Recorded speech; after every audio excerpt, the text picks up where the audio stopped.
বৃহস্পতিবার সন্ধ্যে 7:30 আর আমি প্রতি বৃহস্পতিবারের মতো আজও এসেছি শোনাবো একটি গল্প। আমি নোটিফিকেশন দিয়েছিলাম 7:30তেই বেশিরভাগ দিন লাইভ করছি এখন,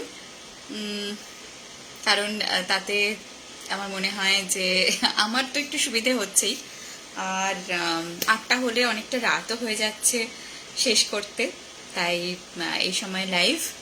এখনো পর্যন্ত দেখছি না কেউ জয়েন করেছে কিনা, আমি দেখতে পাচ্ছি না, কিন্তু আমি শুরু করব। আজকে গল্পটা একটু বড় অন্যান্য দিনের থেকে। আজকে আমি পড়ব মনোজ সেনের গল্প শিকার। এই গল্পটি বহু পঠিত এবং বহু শ্রুত, আমার ব্যক্তিগতভাবে খুব ভালো লাগার গল্প। সাসপেন্স থ্রিলার যেহেতু ভালো লাগে, অনেকেরই ভালো লাগে, আমারও খুবই ভালো লাগে। এই গল্পটাকে অলৌকিক বলা যায়, আবার তার মধ্যে অনেক মনস্তত্ত্বের জটিল বিশ্লেষণ, অনেক কিছুই রয়েছে। তো আশা করব শ্রোতারা শুনে তাদের সুচিন্তিত মতামত আমাকে দেবেন যে তাদের গল্পটি কেমন লাগলো। আমি শুরু করব আজকের গল্প মনোজ সেনের শিকার। এই গল্পটি পড়ছি আজকে। আর আগের দিনের লাইভের ফিডব্যাক যেটা বলবো, অনেকে আমাকে ইনবক্স করেছেন যে যেটা নিয়ে আমি বলেছিলাম আগের দিন লাইভে কথা, যে কিছু কিছু বাচ্চারা, অনেক বাচ্চারাই তাদের বয়সোচিত কবিতা বা গান বা নাচের সঙ্গে পারফরমেন্স করছে না। তো তাতে অনেকে বলেছেন যে তাদের শিক্ষা প্রতিষ্ঠানে সেই রকমের শেখানো হচ্ছে, সেটাও একটা কারণ। তো এটার কি সলিউশন সত্যি আমার জানা নেই।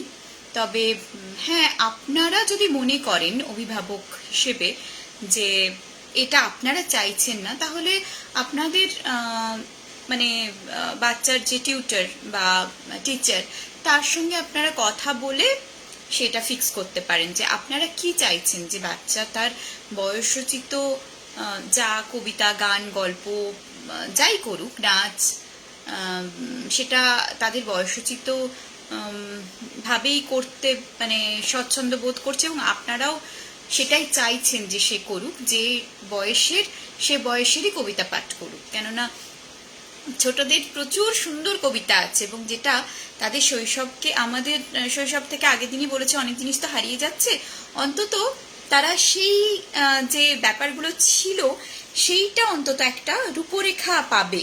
তো ওটাও মনে হয় ভালোই হবে ওদের জন্য। যাই হোক, আজকে না স্লো কানেকশন দেখাচ্ছে, জানি না কেন। আপনারা ঠিকঠাক দেখতে পাচ্ছেন কিনা সেটা আমাকে একটু জানালে। হাই বলছেন বাবু মুখার্জি, থ্যাংক ইউ। ঠিকঠাক দেখা এবং শোনা যাচ্ছে, একটু বলো না। আচ্ছা, তরুণ কুমার মণ্ডল দাদা is watching, thank you so much.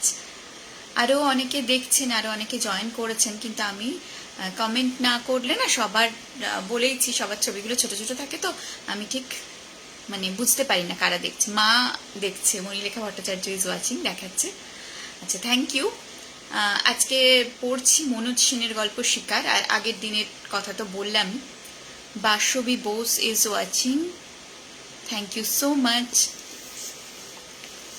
আচ্ছা, যদি কেউ আমার সঙ্গে এর মধ্যে যারা দেখছেন, তারা যদি আমার সঙ্গে কেউ জয়েন করতে চান লাইভে বা তাদের বক্তব্য রাখতে চান, তাহলে অবশ্যই, হ্যাঁ আমি আছি মনে, হ্যাঁ আমি দেখলাম মা, তো তারা অবশ্যই তাহলে আমাকে লাইভে জয়েন রিকোয়েস্ট পাঠাতে পারেন বা পারো। আমি এই ব্যাপারটা খুব একটা জানতাম না, রিসেন্টলি আমি এক বন্ধুর কাছ থেকে জেনেছি। মানে আমি জয়েন যদিও করতে পারতাম, আমার লাইভে আমি জয়েন করাতে ঠিক জানতাম না। তো প্রণতা Ghosh is watching, Mamuni is also watching, রোজই দেখে, থ্যাংক ইউ মামুনি। যেটা বলছি যে কেউ যদি তার বক্তব্য মানে পেশ করতে চান বা বলতে চান, তাহলে অবশ্যই আমাকে লাইভ জয়েন রিকোয়েস্ট পাঠাতে পারেন। আমি গল্প পড়া হয়ে গেলে তাকে অবশ্যই জয়েন করিয়ে তার বক্তব্য রাখতে অনুরোধ করব। ঠিক আছে, আর বেশি দেরি না করে শুরু করব আজকের গল্প। আজকে আবারও বলছি মনোজ সেনের গল্প শিকার। আমি ঘরে ঢুকতেই বুঝতে পারলুম কিছু একটা হয়েছে। সবার মুখ থমথম করছে, বড়বাবুর তো বিশেষ করে। কি হলো রে বাবা? আমি কি কোনো অপরাধ করলুম? এমন জরুরি তলব, আর এখানে এসে এই অবস্থা। দরজার পাশেই কার্তিক দাঁড়িয়েছিল। জিজ্ঞেস করলুম, কি হয়েছে রে কেতো? কার্তিক বলল, বড়বাবু ডেকেছে, যা বলবার উনি বলবে। তারপর গলা ছড়িয়ে বলল, বড়বাবু, বিদ্যাসাগর এসেছে। এখানে আমাকে সবাই বিদ্যাসাগর বলে ডাকে, কারণ আমি অপরাধের মধ্যে এমএটা পাশ করে বসে আছি। বাকি সবাই তো নাম সই করতে গেলে 3টে কলম ভেঙে টেঙে একাকার করে। অবশ্য বড়বাবু ছাড়া তার কথা আলাদা। দেবতা বলে যদি কেউ থাকে তো তা এই বড়বাবু। এর সঠিক নাম কি, কোথায় থাকেন, তা আমরা কেউই জানি না। আমাদের জানবার কথাও না। তবে যেখানেই থাকুন সেটা যে স্বর্গ তাতে সন্দেহ নেই। দেবতাদের তো অসংখ্য নাম থাকে, এরও আছে। এসব নিয়ে মাথা আমরা ঘামাইনি, ঘামালে মাথাটা খোয়া যাওয়ার সম্ভাবনাই বেশি। তবে এইটুকু জানি, এরকম মানুষ ভূভারতে আর নেই। আমাদের সবাইকে উনি কেবল জীবন দিয়েছেন তাই নয়, তা বললে কম বলা হয়, বলা উচিত বাঁচার মতো করে বাঁচতে শিখিয়েছেন। এই তো আমি বিএ পাশ করে রাস্তায় রাস্তায় ঘুরে বেড়াচ্ছিলুম। একটা কুলির কাজ পেলে বর্তে যাই, তাও জুটছিল না। মা বিধবা আর ছোট বোনটাকে নিয়ে গড়পাড়ের ভাড়া বাড়ি থেকে উৎখাত হয়ে ভাসতে ভাসতে শেষ পর্যন্ত রাসবিহারীর ফুটপাতে। চোখের সামনে তখন অনন্ত অন্ধকার। সংসারটা ভালো বাংলায় যাকে বলে ক্লেদাক্ত পঙ্কিলে ডুবে যাচ্ছে। তখন গিয়েছিলাম লেক গার্ডেন্স লেভেল ক্রসিং এ রেলে মাথা দিতে। এই কার্তিক আর দেবেন আমায় তুলে এনেছিল। বড়বাবু আশ্রয় দিয়েছিলেন। সে আজ বছর 6 আগেকার কথা। বোনের ভালো বিয়ে দিলুম, মা মারা গেলে ধুমধাম করে শ্রাদ্ধ করলুম। এখন ভাবছি সল্ট লেকে একটা জমি কিনে একটা বাড়ি করব। তাই বলছিলুম, বড়বাবু মানুষ নন, দেবতা, দেবতা। কার্তিকের গলা শুনে বড়বাবু ঘাড় ঘুরিয়ে আমার দিকে তাকালেন। বললেন, কে রে পূর্ণেন্দু, এদিকে আয়, খবর শুনেছিস? বড়বাবুর গলা শুনে বুঝলুম যে আমি কোনো দোষ করিনি। বাবা, বাঁচলুম, যা ভয় পেয়েছিলুম। হাত কচলাতে কচলাতে বললুম, আগে না তো, কি খবর বড়বাবু? বড়বাবু ঘরের এক পাশে একটা গোল টেবিলের ওপাশে বসেছিলেন। বাকি সবাই দাঁড়িয়েছিল। ওর সামনে বসা, টেবিলের ওপর এক গ্লাস নিট হুইস্কি, একটা বোতল রাখা ছিল। বড়বাবু এক চুমুক খেয়ে বললেন, হায়দার মরে গেছে। হায়দার? আমরা যাকে গরিলা বলে ডাকতুম, সে কি? সে ছিল বড়বাবুর পার্সোনাল বডিগার্ড। আমি ক্ষীণ কণ্ঠে জিজ্ঞেস করলুম, কি হয়েছিল? বদন ঘোষ রোডের একটা বাড়ির ছাদ থেকে কেউ ওকে ঠেলে রাস্তায় ফেলে দিয়েছিল। ঘাড় মুটকে গেছে। আর ঠেলে ফেলাই বা কি বলি কি করে, ছুঁড়ে ফেলে দিয়েছিল। রাস্তার ঠিক মাঝখানে লাশটা পড়েছিল। কি সর্বনাশ! ওখানে কি করছিল? পরে বলছি। আচ্ছা, তোমরা এবারে যাও, আমি পূর্ণেন্দুর সঙ্গে একটু কথা বলবো। বড়বাবুর আদেশ শুনে সবাই নিঃশব্দে ঘর থেকে বেরিয়ে গেল।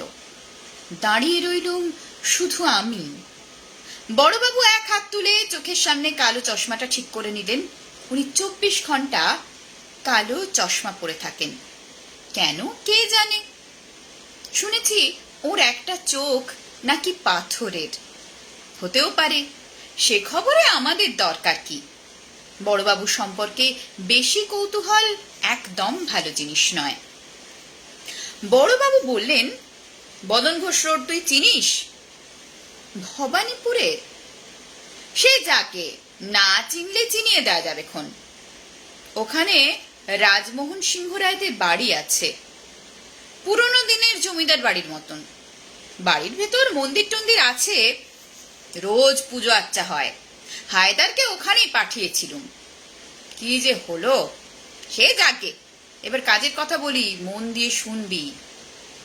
বদন ঘোষ রোডের বাড়িটাকে লোকে বলে রাজমোহনের রাজবাড়ি। রাজমোহনের বিহারে না কোথায় যেন মস্ত জমিদারি ছিল। ভদ্রলোক প্রায় 100 বছর আগে বাড়িটা বানিয়েছিলেন। পরবর্তীকালে ওর ছেলেপুলেরা কলকাতাতেই থাকতেন, এখান থেকেই জমিদারি চালাতেন। প্রচুর পয়সা ছিল এক সময়, প্রচুর ফুর্তি ভাট্টাও করে নিয়েছেন। সে যাগে, ওসব কোনো কাজের কথা নয়।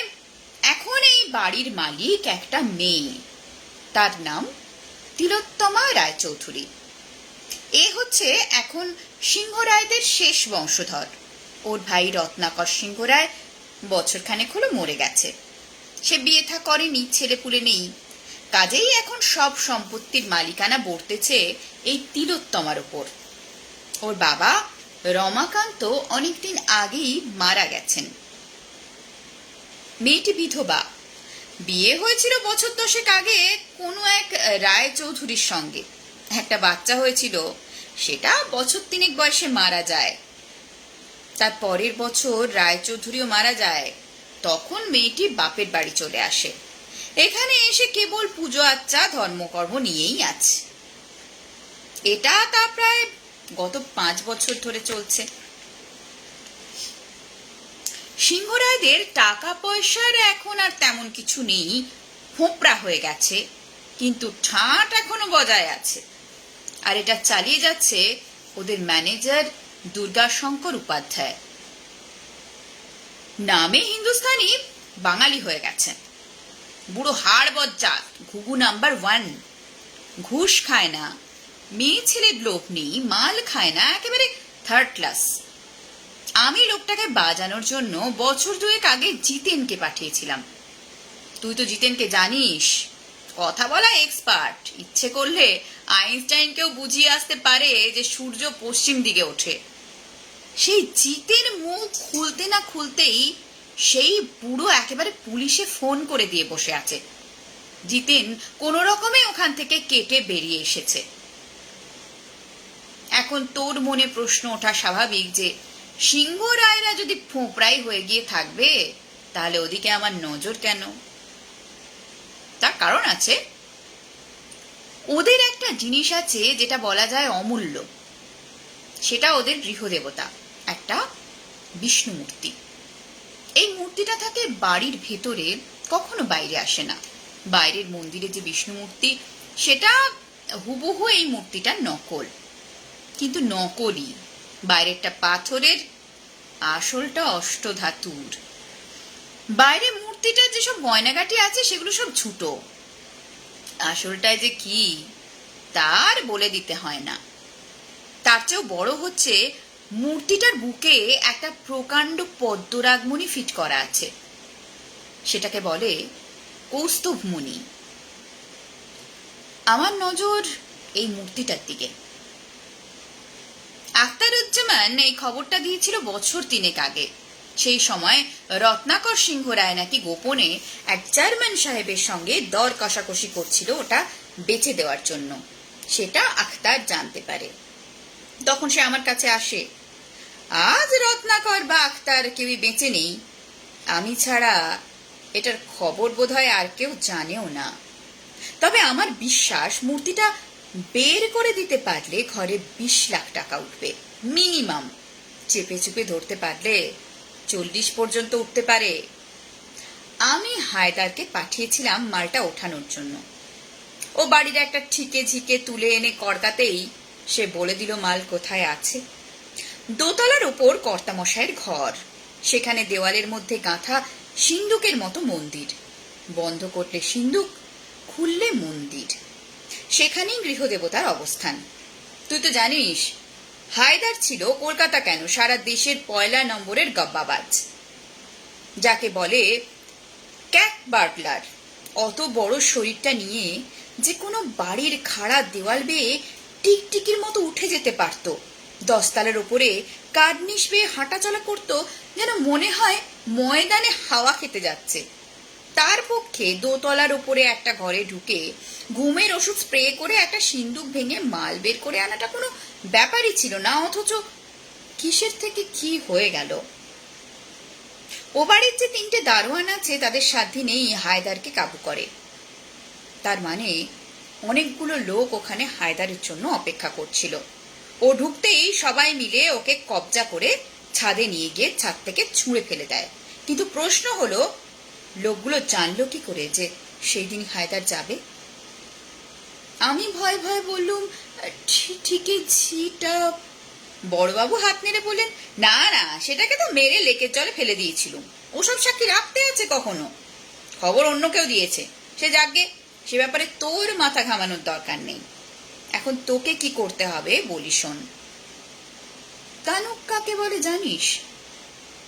আমি মিনমিন করে বললুম, আগে সুন্দরী তো তরুণী বিধবা। তোকে সেই তানুক পটাতে হবে। এই কর্মে তুই এক্সপার্ট।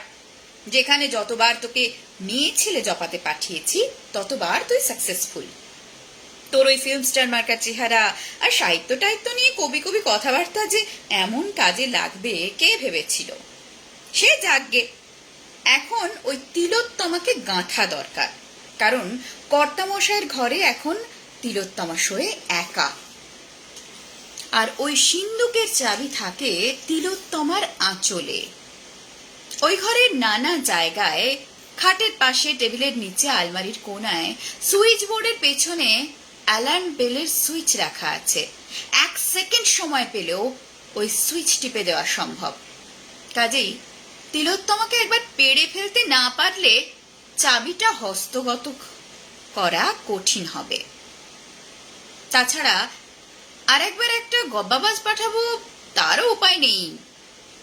ওই উপাধ্যায় সব কটা জানলার বাইরে বিচ্ছিরি গ্রিল লাগিয়েছে, আর এমন ভাবে আলো লাগিয়েছে যে ওই ঘরের জানলা দুটোর ওপর গ্রিল ভাঙার কলম নিয়ে বসলে তাকে সবাই দেখতে পাবে। আসল কথা, চাবিটি পেতে হলে ঘরের ভেতরে ঢুকতে হবে এবং তিলোত্তমাকে অসহায় করে তুলতে হবে। এখন এটাই হলো তোর টাস্ক। এবার বল, কোনো প্রশ্ন আছে? আমি বললুম, তিলোত্তমার বয়স কত? 27-28। কত বছরে বিয়ে হয়েছিল? 18 বছরে। স্বামী মারা যায় 22 বছরে। স্বামী কিরকম লোক ছিল? শুনেছি 1 নম্বরে দুশ্চরিত্র লোক ছিল, নেশা ভাঙ, মেয়ে মানুষ, সব দোষই ছিল। মূর্তিটা কত বড়? খুব বড় নয়, ফুটখানেক উঁচু হবে, একাই নিয়ে বেরিয়ে আসতে পারবি। আর কতদিন সময় দেবেন?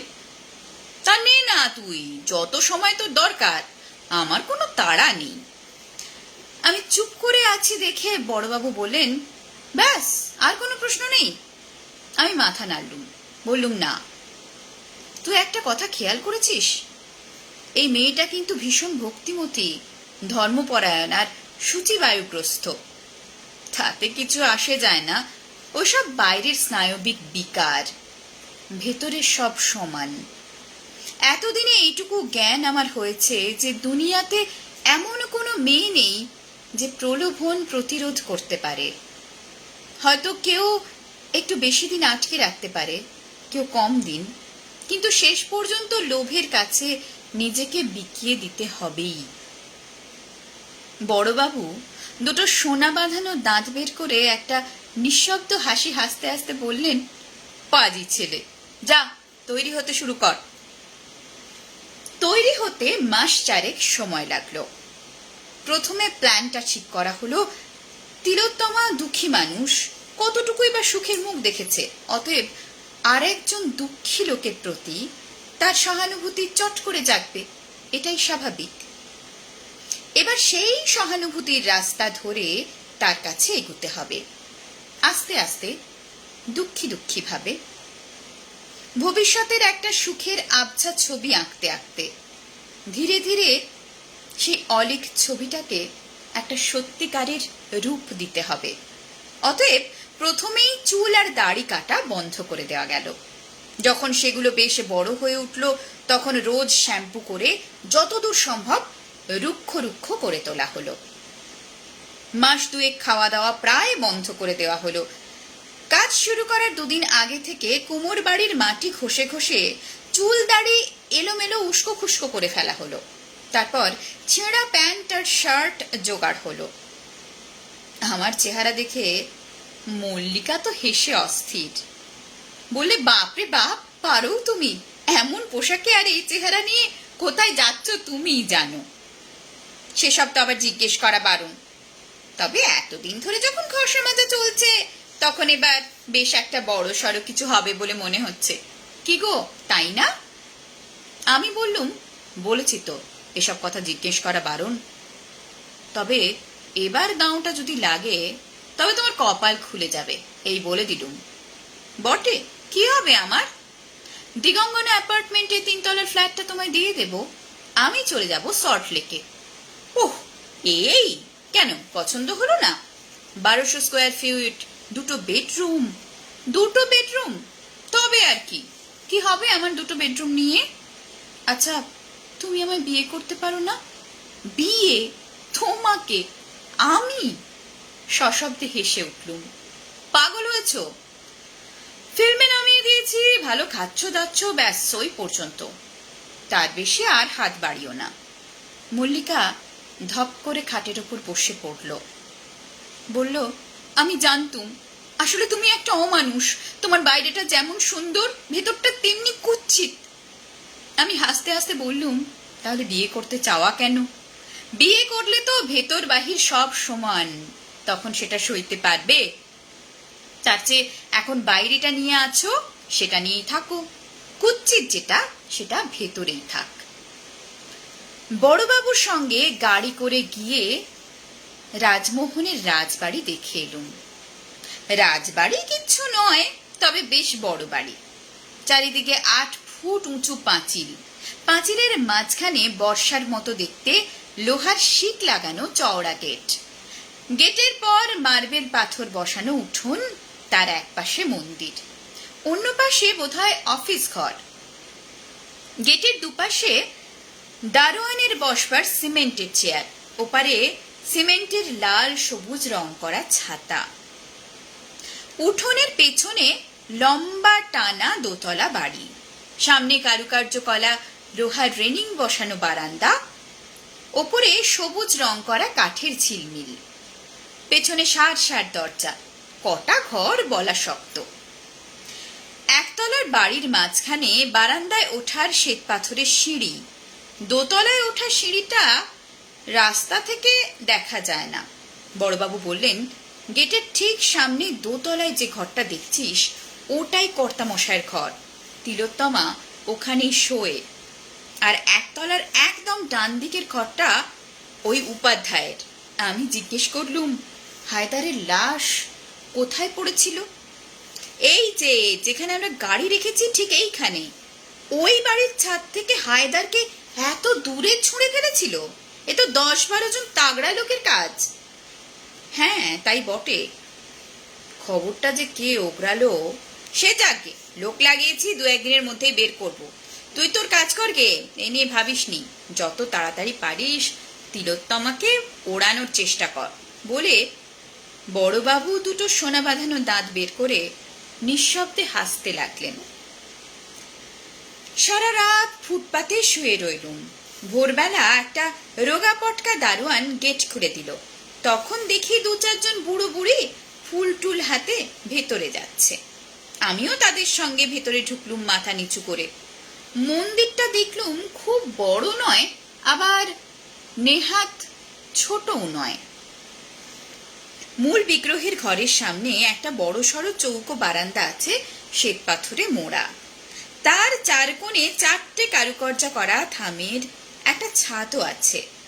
আমি সিঁড়ি বেয়ে সেই বারান্দায় উঠে একটা থামে ঠেসান দিয়ে মাটিতে বসে উদাস দৃষ্টিতে বিগ্রহের দিকে চেয়ে রইলুম। আর কোনো দিকে তাকালুম না।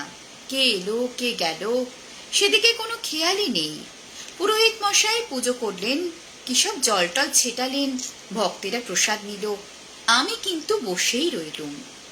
সন্ধেবেলা দারোয়ান এসে আমাকে বাইরে চলে যেতে বলল। আমি বেরিয়ে গেলুম। প্রথম দিন কেউ আমাকে লক্ষ্যই করল না। দ্বিতীয় দিন লক্ষ্য করলেন পুরুত মশাই। টের পেলুম পুজো করছেন, ঘুরছেন ফিরছেন আর বারবার আমার দিকে তাকাচ্ছেন। আমার কিন্তু কোনো দিকে কোনো খেয়াল নেই, দৃষ্টি বিগ্রহের দিকে। তৃতীয় দিন বিকেল বেলা পুরুত মশাই আমার সামনে এসে বসলেন। নানা প্রশ্ন, আমি কে, কোথায় থাকি, এখানে বসে আছি কেন ইত্যাদি। আমি কোনোটারই জবাব দিলুম না। শেষে খুব করুণ সুরে শুধু বললুম, আমি এইখানে বসে থাকলে আপনার যদি কোনো অসুবিধে না হয় তাহলে আমায় বসে থাকতে দিন। আমার কথা শুনে পুরুতমশাই অত্যন্ত লজ্জিত হলেন। চতুর্থ দিন দুপুরবেলা একটি দারোয়ান এসে আমার সামনে দাঁড়ালো। বলল, আমার সঙ্গে আসুন, ম্যানেজার বাবু ডাকছেন। আমি দীর্ঘশ্বাস ফেলে উঠে কম্পিত পদে উঠোন পার হয়ে অফিস ঘরে গেলুম। দুর্গাশঙ্কর উপাধ্যায়কে দেখে মনে হলো ম্যানেজার না হয়ে সংস্কৃতের পণ্ডিত হলে মানাতো ভালো।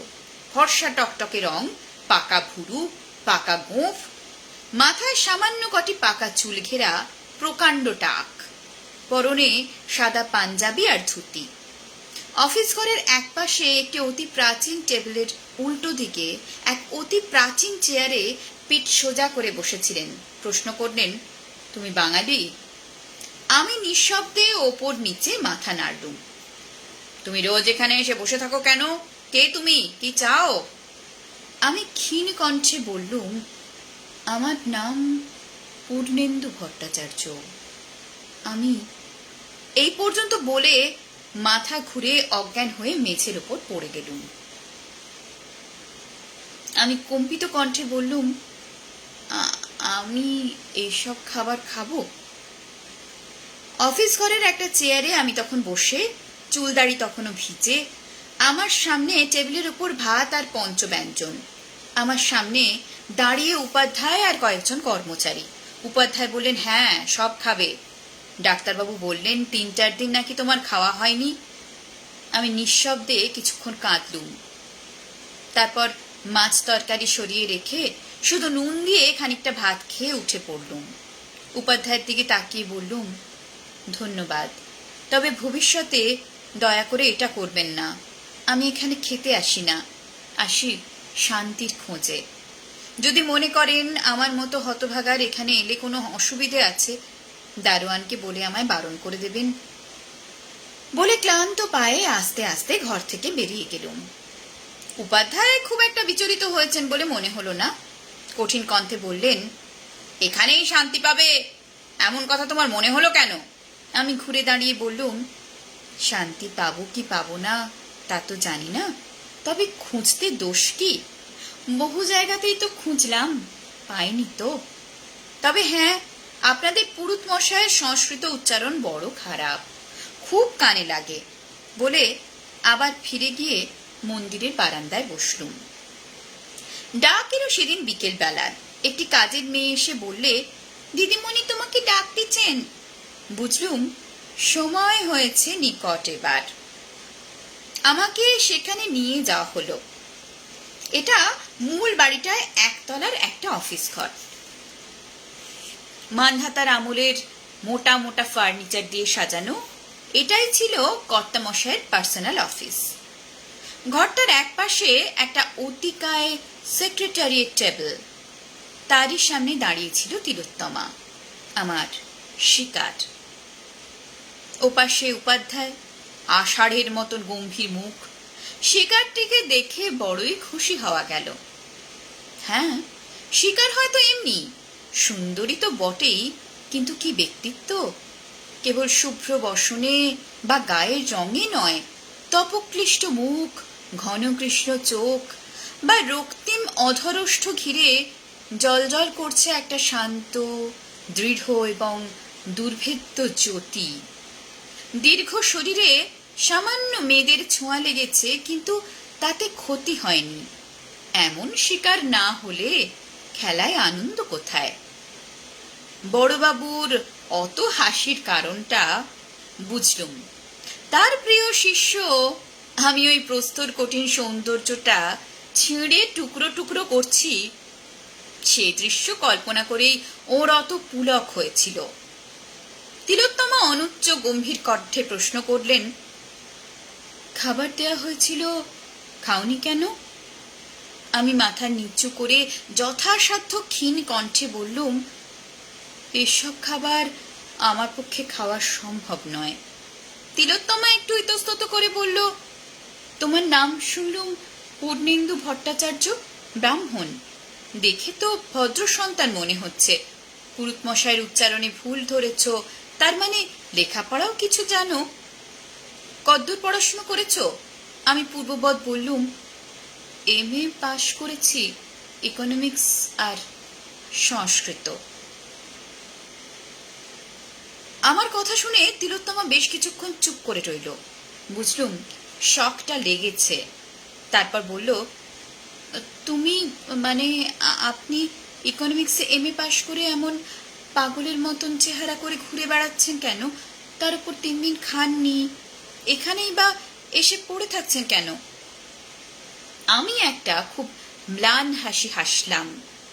বললুম, আপনার প্রথম প্রশ্নের উত্তর, আমার পাগল হয়ে যেতে আর বেশি বাকি নেই। দ্বিতীয় প্রশ্নের উত্তর, আমি 7 দিন খাইনি। আর তৃতীয় প্রশ্নের উত্তর হচ্ছে,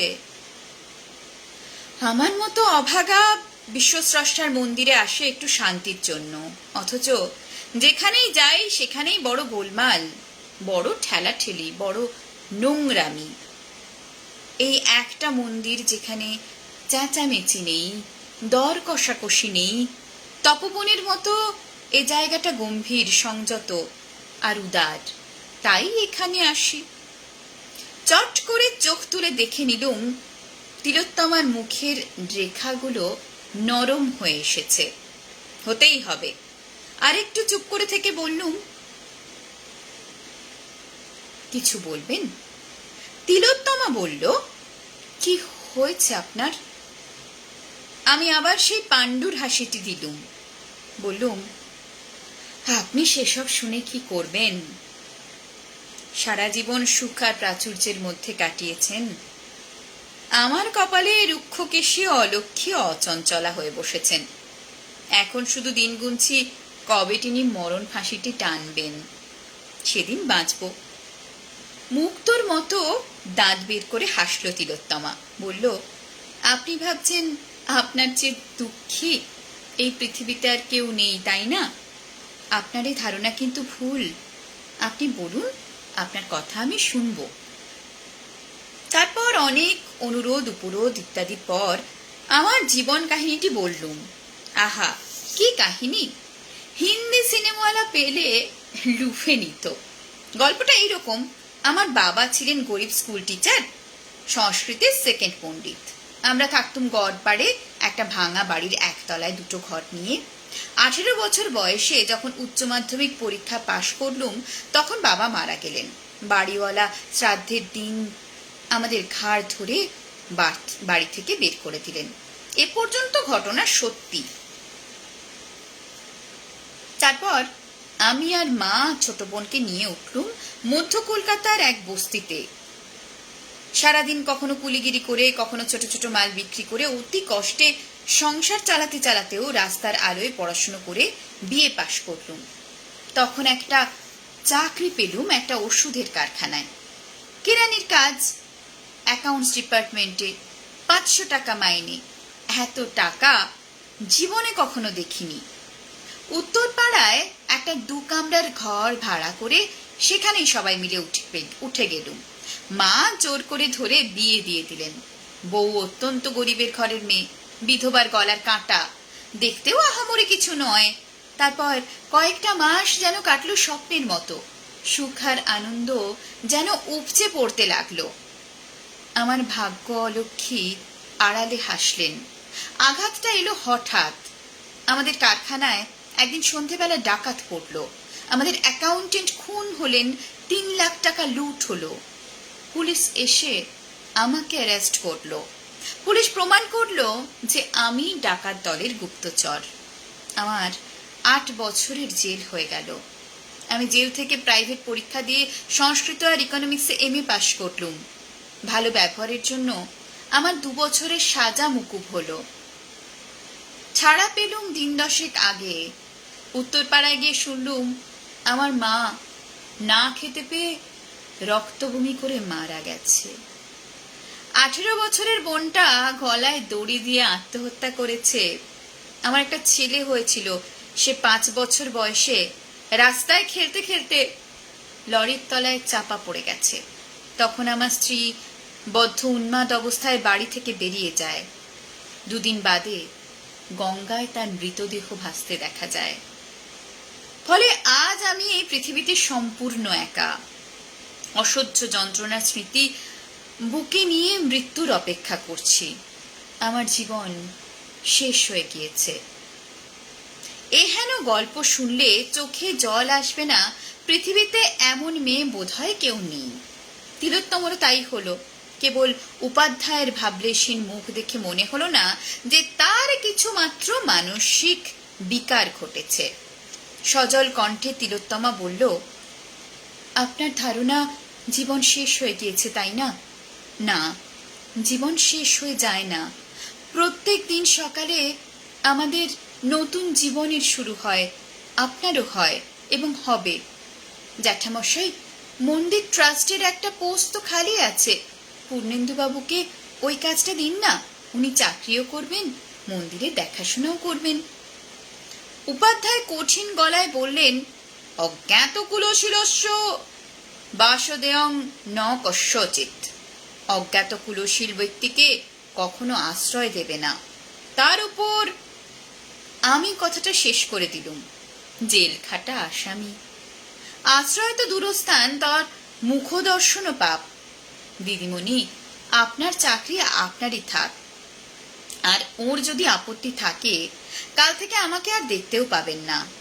কেবল আপনার কাছে 2 সহানুভূতির কথা শুনে গেলুম, এই স্মৃতিটি মৃত্যু পর্যন্ত মনে থাকবে। এবার তাহলে অনুমতি দিন। না, দাঁড়ান, তিলোত্তমা বললেন। যাবেন না জ্যাঠামশাই, ওর যদি কোনো অসৎ উদ্দেশ্য থাকতো তাহলে জেল খাটার অংশটুকু তো না বললেই পারতেন, তাই না? আর অজ্ঞাত কুলশীল হবেন কেন? ওর গড়পাড়ের বাড়ির ঠিকানা আর অফিসের ঠিকানায় খোঁজ নিয়ে দেখুন না, উনি যা যা বলছেন তার মধ্যে কোনো ফাঁকি আছে কিনা। যাক, বাঁচা গেল। গড়পাড়ের ঠিকানায় তো কোনো অসুবিধাই নেই। আর আশা করি জয়গোপাল মেডিসিন ম্যানুফ্যাকচারিং ওয়ার্কসের প্রকাশ মহাজন আর অতুল সর্দানা সবকিছু ঠিক ঠিক বলবে। আসলে ফ্যাক্টরিটা বড় বাবুরই, হেরোইন আর কোকেনের বড়ি তৈরি করার গোপন জায়গা। আমার বাসস্থান ঠিক হলো উপাধ্যায়ের পাশের ঘরে। আমি স্নান করে দাড়ি কামিয়ে একটা হাত কাটা গেঞ্জি আর পাজামা পরে খাটে শুয়েছিলাম খাওয়া দাওয়ার পর। 3 দিন উপবাসের পর ভোজনটি মন্দ হলো না। হঠাৎ দুজনের হালকা পায়ের আওয়াজ পেলুম। তাড়াতাড়ি একটা সঞ্চয়িতা খুলে মুখের সামনে ধরলুম, গভীর মনোযোগ। দরজা খোলাই ছিল।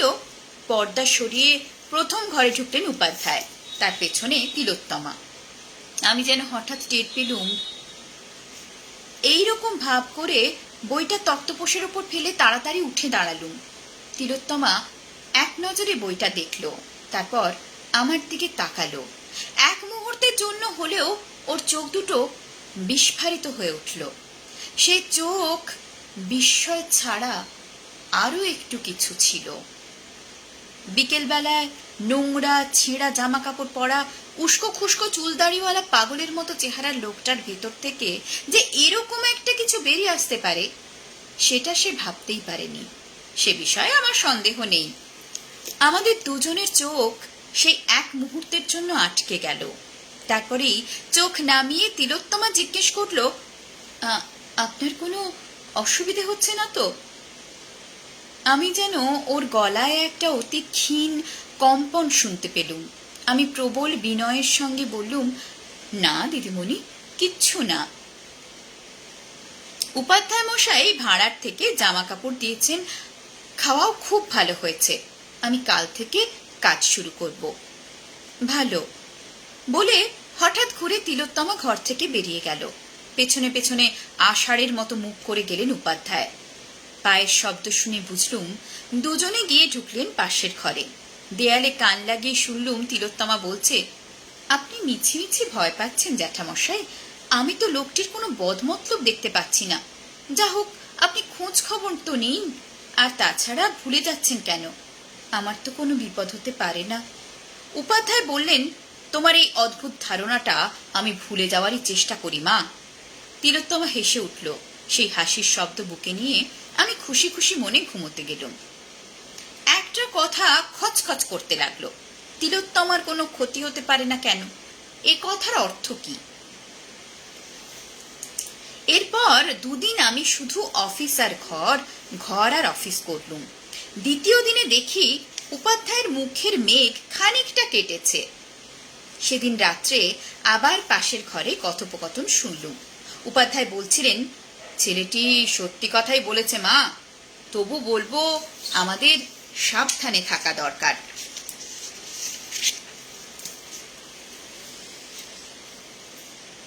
জেলে কত রকম লোকের সংস্পর্শে এসেছে তার তো ঠিক নেই। তিলোত্তমা আবার হেসে উঠল, বলল, সীতার অগ্নি পরীক্ষার মতো কোনো ব্যাপার করবেন নাকি? কি জানেন যে জ্যাঠামশাই, যারা আমাদের সহানুভূতি আর সমবেদনা পেলে সুস্থ সুন্দর মানুষ হয়ে উঠতে পারে, তাদেরই আমরা ঘৃণা করে দূরে সরিয়ে দিই। তাই তারা বেঁচে মরে থাকে।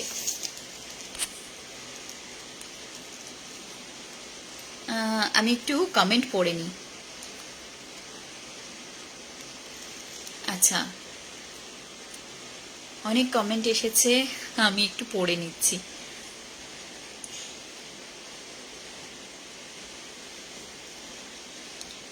Rakesh Mondal is watching, thank you so much.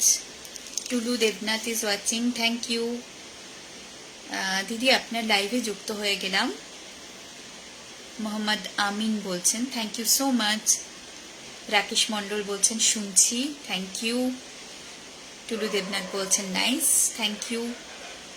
ভালো হচ্ছে বলছে বন্ধুবর প্রবাল ঘোষ, থ্যাংক ইউ, তোমাকেও অনেক ধন্যবাদ। মিতালি সিংহ ইজ ওয়াচিং, থ্যাংক ইউ। আর কে বলছে, অজয় ঘোষ মামা বলছেন হ্যালো হ্যালো মামা, কেমন আছেন?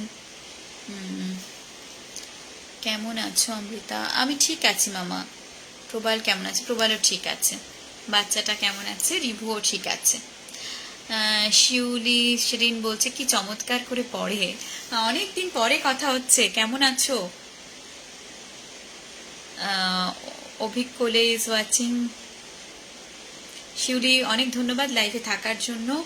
Abhik Kole is watching, thank you Abhik. একটু কাজ ছিল বলে তোমার কাজটা করা হয়নি কালকে। 500 stars, thank you Avik, thank you so much. বিশ্বদার বৌদি ওরা সবাই কেমন আছে? ঠিকই আছে মোটামুটি। বৃষ্টি, হ্যাঁ বৃষ্টি হয়েছিল অভিক, বৃষ্টি হয়েছিল আমাদের এখানে, বিকেলের দিকে বৃষ্টি হয়েছিল, এখন হচ্ছে না।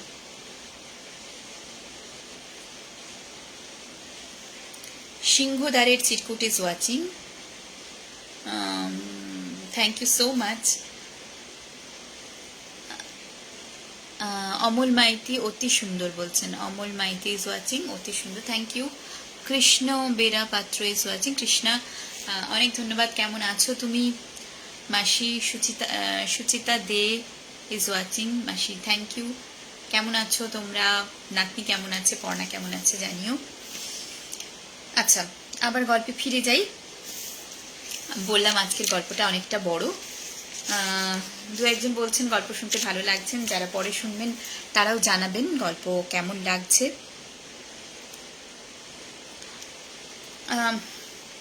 শুধু সহানুভূতি আর সমবেদনায় তো আমার কাজ চলবে না, ডাইরেক্ট অ্যাকশন চাই। এই দুদিনে সেই প্ল্যানটা ঠিক করে নেওয়া গেল। তিলোত্তমার প্রাত্যহিক জীবনযাত্রার একটা সময়সূচি করে ফেললুম। দেখলুম সে খুব ভোরে ওঠে। সূর্য ওঠার একটু পরে সে স্নান করে নিচে নেমে আসে। আমাদের ঘরের পেছনে একটা বেশ বড় ফুলের বাগান আছে, সেইখানে কিছুক্ষণ বেড়ায়, ফুল তোলে, পুরুতমশাই এলে মন্দিরে যায়। গেট খোলার আগে পুজো করে ফিরে আসে, তারপর ওপরে চলে যায়। কাগজপত্র সই করানোর জন্য উপাধ্যায় ওপরে যায়, আর কারোর ওপরে যাওয়ার অধিকার নেই। শুনলুম সারাদিন নাকি তিলোত্তমা হয় পুজো আচ্চা নয়তো লাইব্রেরি ঘরে বসে পড়াশুনো করে। উপাধ্যায়ের আদেশে রাত 9টার মধ্যে আমাদের শুয়ে পড়তে হয়, কিন্তু দেখেছি অনেক রাতেও তিলোত্তমার ঘরে আলো জ্বলে। সকাল থেকেই শুরু করা গেল প্ল্যানের প্রথম পর্ব।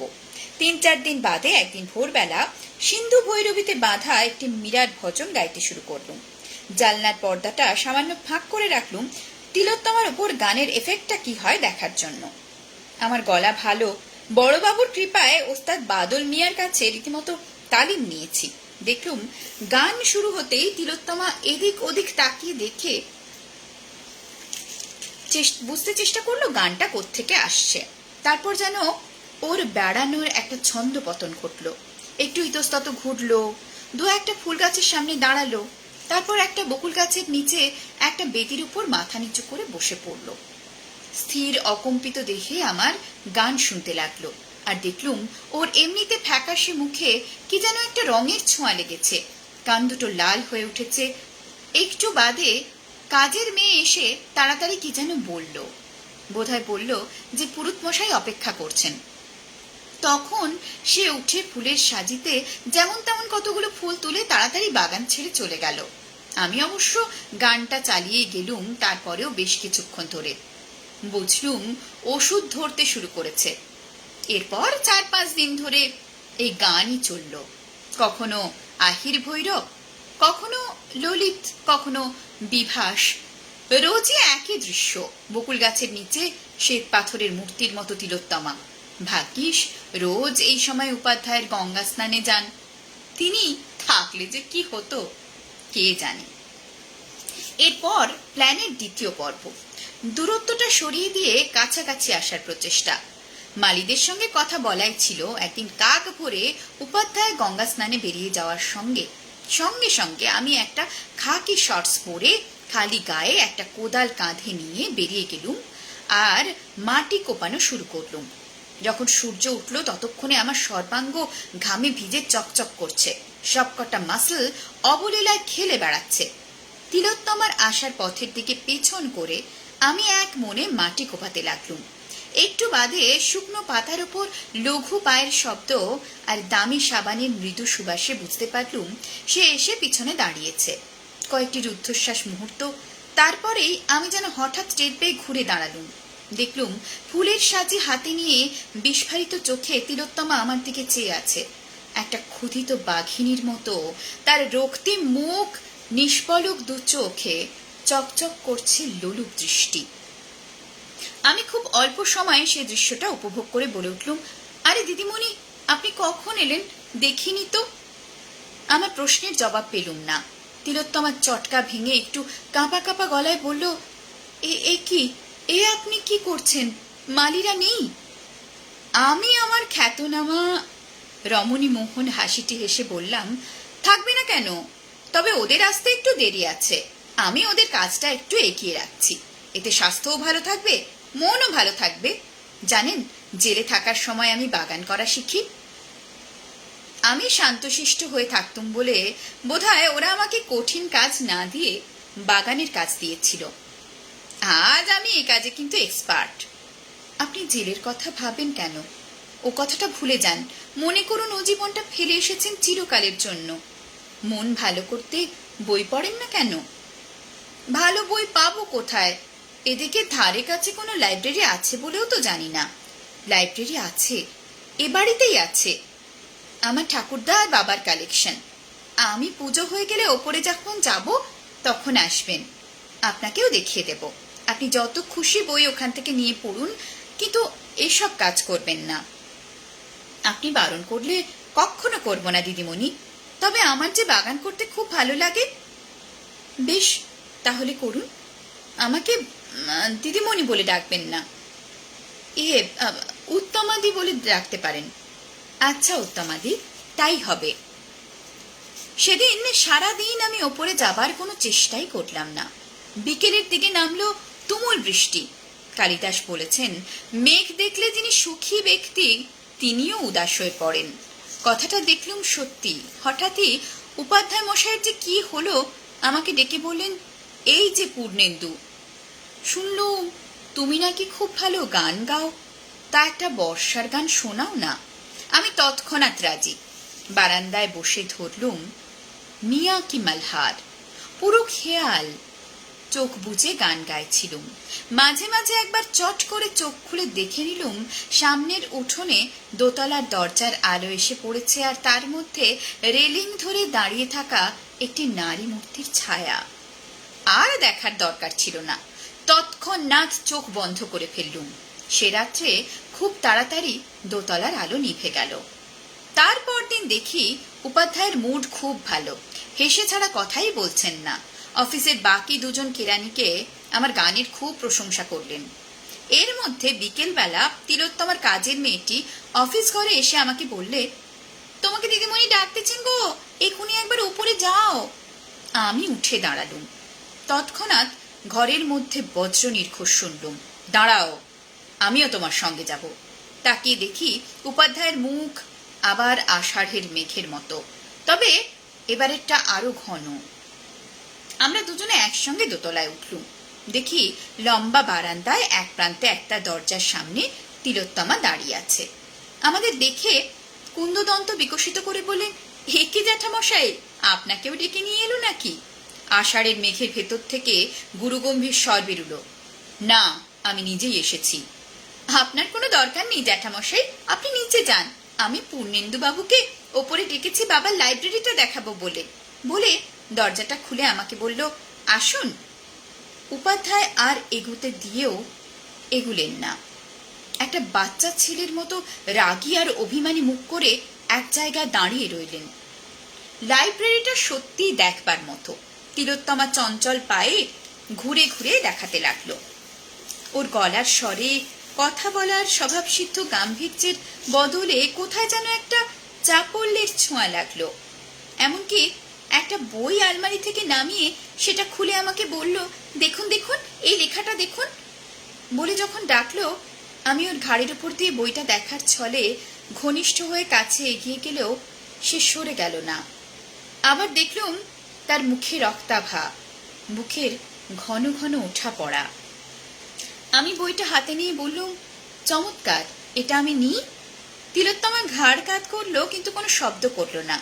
আমি ঘর থেকে বেরিয়ে এলুম। দেখি উপাধ্যায় এক জায়গায় একভাবে দাঁড়িয়ে আছে। উনি আমার হাতের বইটা আর চোখে দেখলেন। তারপর আমরা দুজনে একসঙ্গে নিচে নেমে গেলুম। বড়বাবু ঠিকই বলেছিলেন, তিলোত্তমার মতো মেয়েকে ভাঙতে হলে 3 জায়গায় আঘাত হানা দরকার, শরীরে, মনে, বুদ্ধিবৃত্তিতে। সে কর্মটি বেশ সুচারুরূপে করা গেছে বলেই মনে হচ্ছে। ওই শুভ্র, কঠিন আর পবিত্র অভ্রলিঙ্গ মূর্তিটা দিব্যি নড়বড়ে হয়ে উঠেছে। এবারে একটা ঠেলা দিলেই হুড়মুড় করে মুখ থুবড়ে পড়বে, তাতে সন্দেহ নেই। তবু আরো কিছু সংবাদ সংগ্রহ করা দরকার, সাবধানের মান নেই।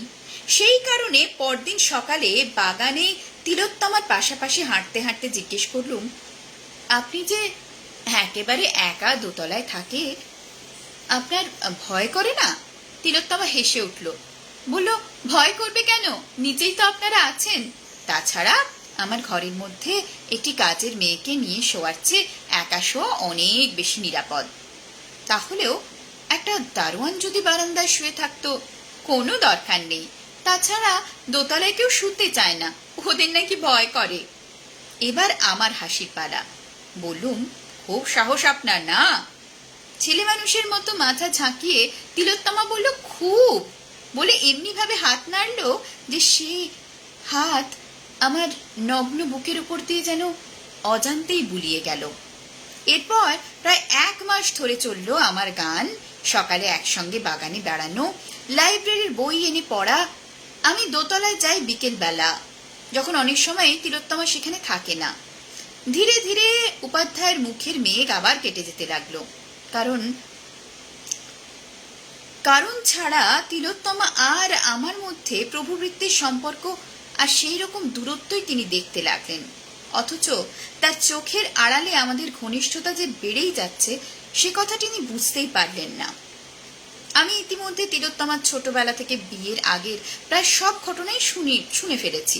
তার পরের কোনো ঘটনা শুনিনি ঠিকই, কিন্তু এটুকু শুনেছি সে অংশটা বড় নিষ্ঠুর আর দুঃখের। দুটি দুঃখী হৃদয় কাছাকাছি এসেছে, মাঝে মাঝে এই দুঃখেরও যে শেষ হতে পারে, ভবিষ্যতে যে সুখ থাকতে পারে, এহেন আভাস ইঙ্গিত দেওয়া হয়েছে। এমনকি আমাকে পুনরায় বিবাহ করতে বলার কথাও বলা হয়েছে। আমাকে যে বিয়ে করবে সে যে একটি অত্যন্ত ভাগ্যবতী মেয়ে হবে, সে কথাও বলা হয়েছে। অবশেষে একদিন সকালে বাগানে বেড়ানোর সময় আমি বললুম, আপনি কেবল আমাকে বলেন কেন? আপনারই কি জীবনের শেষ হয়েছে? আপনি কি একাই দুঃখের বোঝা বয়ে বেড়াবেন? কেন আপনি নতুন করে জীবন শুরু করছেন না? তিলোত্তমা ফিকে হাসল, বলল, দূর, আমি তো বুড়ি হয়ে গিয়েছি। উত্তমাদি, আপনি বুড়ি? হায় ভগবান, আপনি আমার চেয়ে অনেক ছোট। কিন্তু কই, আমি তো নিজেকে বুড়ো বলে ভাবি না। আপনাকে যখনই দেখি কি মনে হয় জানেন?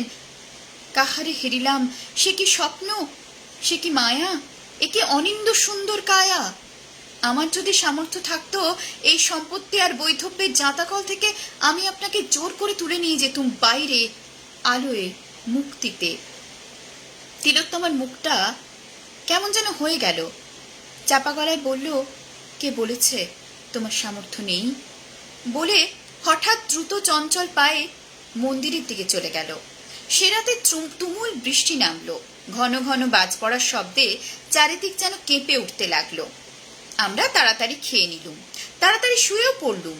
একটু বাদে দেওয়ালে কান লাগিয়ে শুনি উপাধ্যায় মশাইয়ের প্রবলে নাক ডাকা শুরু হয়ে গিয়েছে।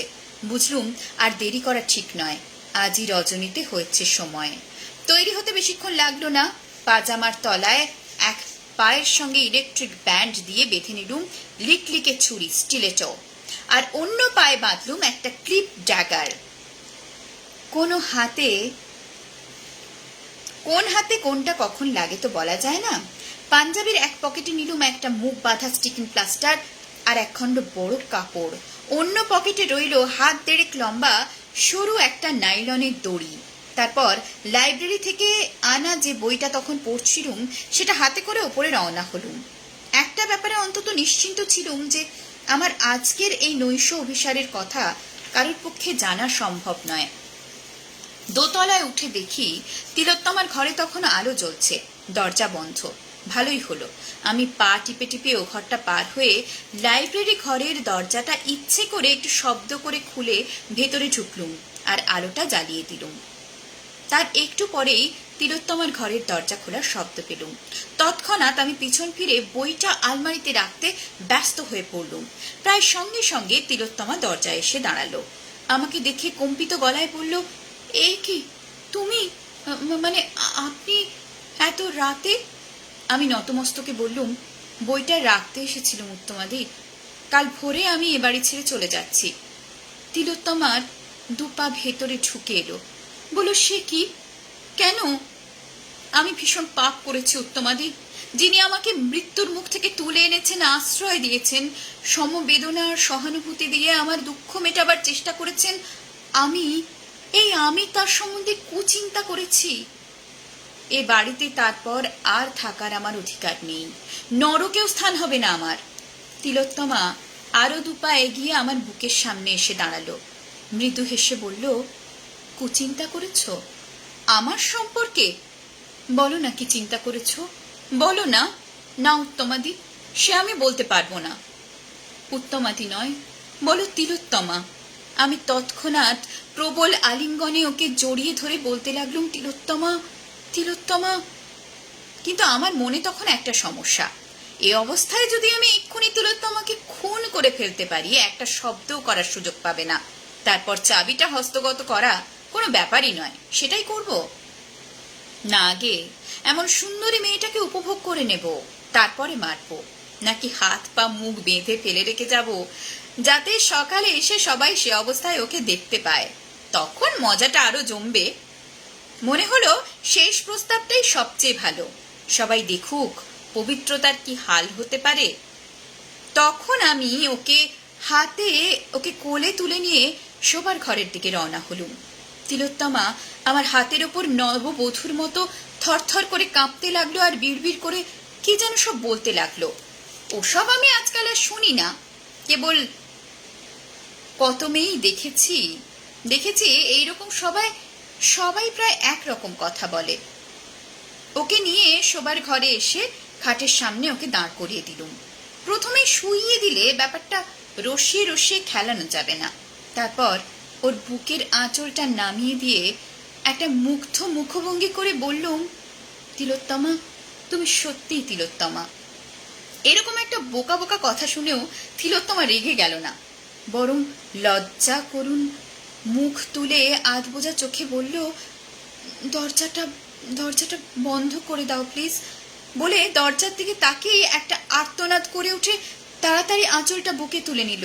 আমার প্রথমেই সন্দেহ হলো বন্দুক হাতে উপাধ্যায় দরজা এসে দাঁড়িয়েছেন।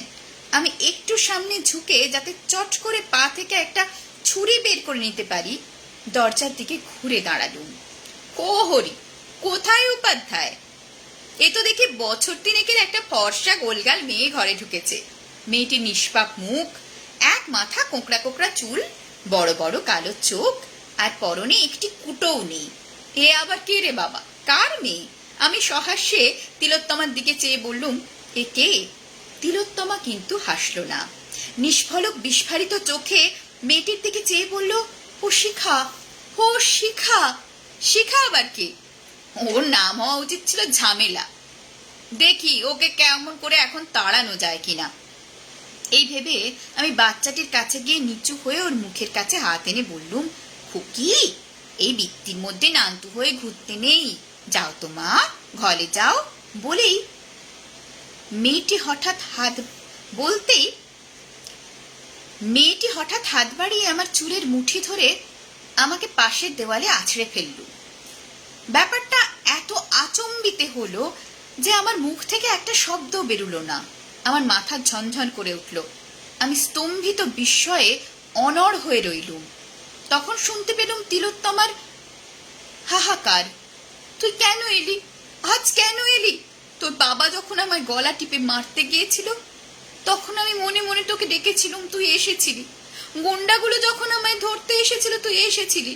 ওই দৈত্যটা যখন এসেছিল তখনও এসেছিলি। কিন্তু আজ কেন? ও তো আমার কোনো ক্ষতি করতে আসেনি, ও তো আমার কোনো অনিষ্ট করতে চায় না, তবে কেন? তোর জন্য কি আমি একটু সুখের মুখও দেখতে পাবো না?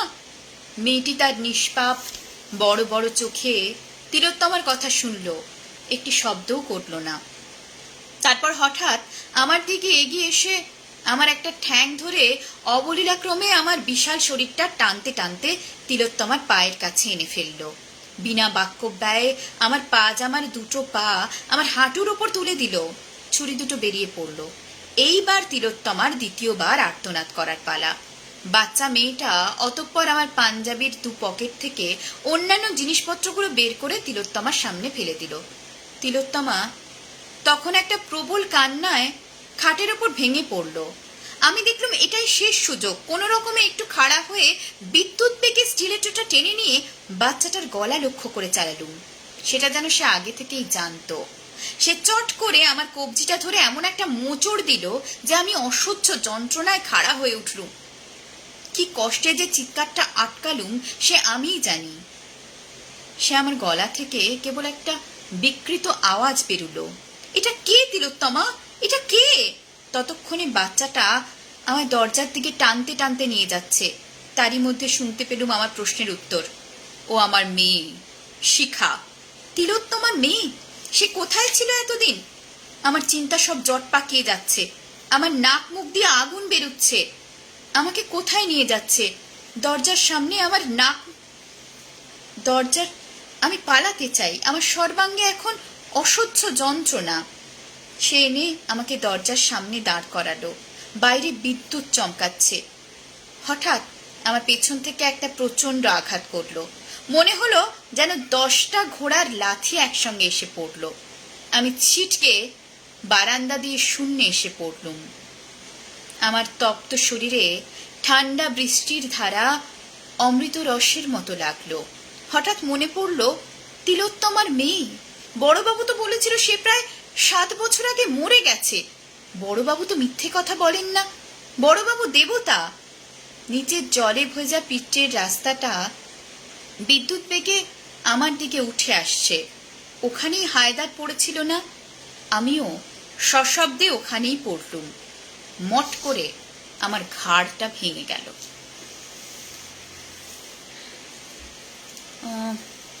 আজকের গল্পটা বেশ অনেকটাই বড় ছিল। আজকের গল্প কেমন লাগলো অবশ্যই জানাবেন।